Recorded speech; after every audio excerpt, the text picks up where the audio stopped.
In 1997, Japan was the center of attention. One reason in particular, a young serial killer. The brutality in these crimes, and mainly the age of the killer, was something that not only shocked the people of Japan, but the entire world.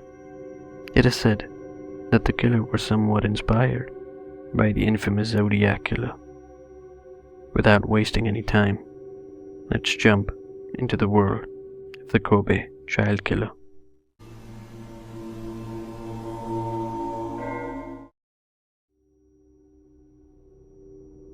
Our culprit in today's video is known by a few names. For instance, due to Japanese law, the identity of the killer was kept confidential, due to which he was referred to as Boy-A. Some magazines later reported his real name to be Shinichiro Azuma, though he is more famously known by the name Sakakibara Seito, as this was the name used in his trial.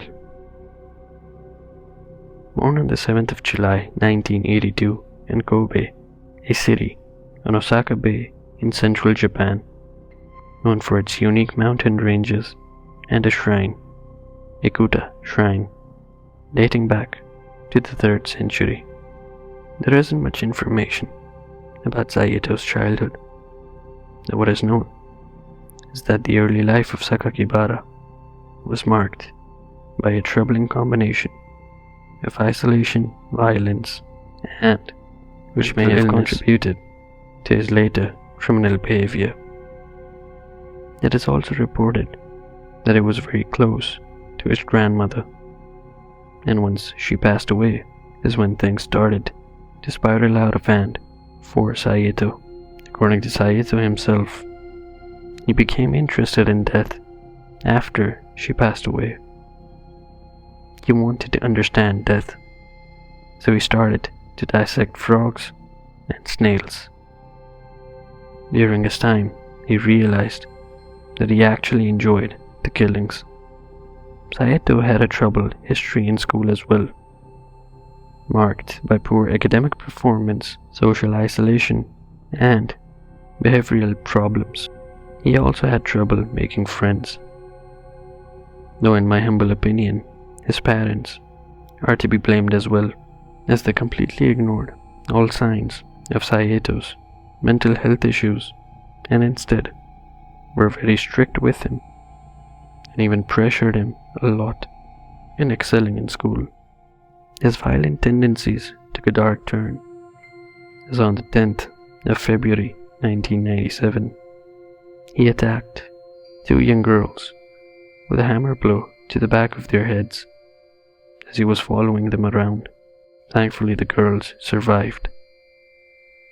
But Saito didn't stop there, as almost a month later, on March 16th, 1997, he attacked 10-year-old Ayaka Yamashita in almost the same manner as his previous attacks. She was taken to a hospital soon after. Unfortunately, just a few days later, she was pronounced dead. According to reports, the same day he did attack Ayashi, he stabbed 9-year-old Kasumi Ishikawa in the abdomen. Fortunately, she survived. 2 months later, on the 24th of May, he then brutally attacked Jun Hase. He was 11 years old at the time. It is said that Jun was the only victim that Saito personally knew, as he was the younger brother of a friend of his. After he attacked Jun, he then strangled and then later mutilated his body with a saw and left a note in his mouth for the police. The note said, "This is the beginning of the game. Try to stop me if you can, you stupid police. I desperately want to see people die. It is a thrill for me to commit murder. A bloody judgment is needed for my years of great bitterness." On the 27th of May, young Jun's head was later found outside to Magaoka High School. On June 6th, a letter was sent to the newspaper Kobe Shinbun, in which Sakakibara claimed responsibility for the slaying and decapitation of Jun Hase and threatened that more killings would follow. He threatened 3 murders a week with the second letter if the newspaper misrepresented his name again, as in a panic the media had misreported his name as Onibara. On the 28th of June 1997, at about 7 p.m., Saito Sakakibara was arrested. The police had him as the main suspect for quite some time, as they were able to convict him with the help of the girl who survived the knife attack. They would also later find a diary in his room in which he recounted his murders in writing. Due to Japanese law, Saito was not able to be convicted as he was too young, though if he were an adult, it is believed he would have got a certain death sentence. So rather he was sent to juvenile detention and reformatory center in Tokyo. On the 11th of March 2004, it was announced by the Japanese Ministry of Justice that the notorious Kobe killer had been released and declared sane with a new identity. At the time of his release, he was 21 years old. Now naturally, the government faced severe backlash from the public upon learning of his release. Jun Hase's father, Mamoru, 47 at the time, said in a statement after learning of the release, "The most important issue is whether he is really rehabilitated.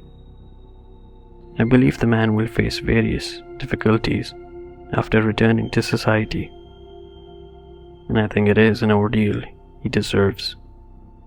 The crimes he committed cannot be redeemed, even with his whole life. I hope that he will not forget that and live his life bearing a heavy cross on his back."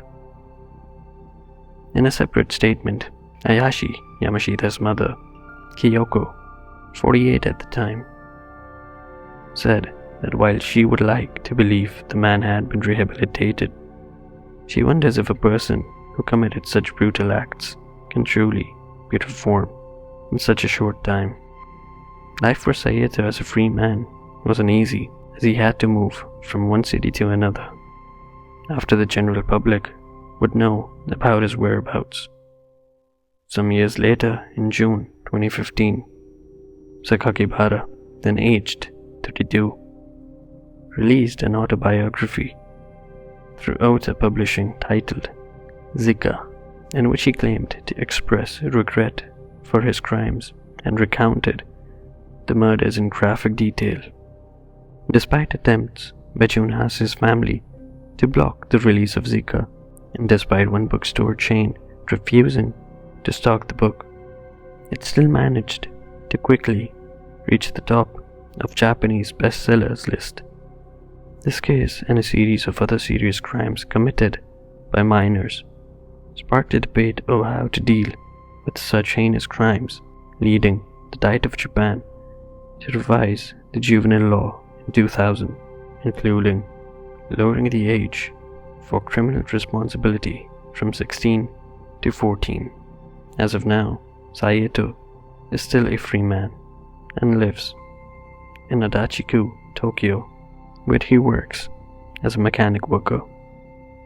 Well folks, that was the end of the case file. Hope you did find the video interesting. If you've made it this far, I would genuinely appreciate it if you would give this video a like, and if you haven't yet, subscribe to the channel, as it would really help me. Until next time, take care of yourselves and your loved ones, and please be safe. Peace.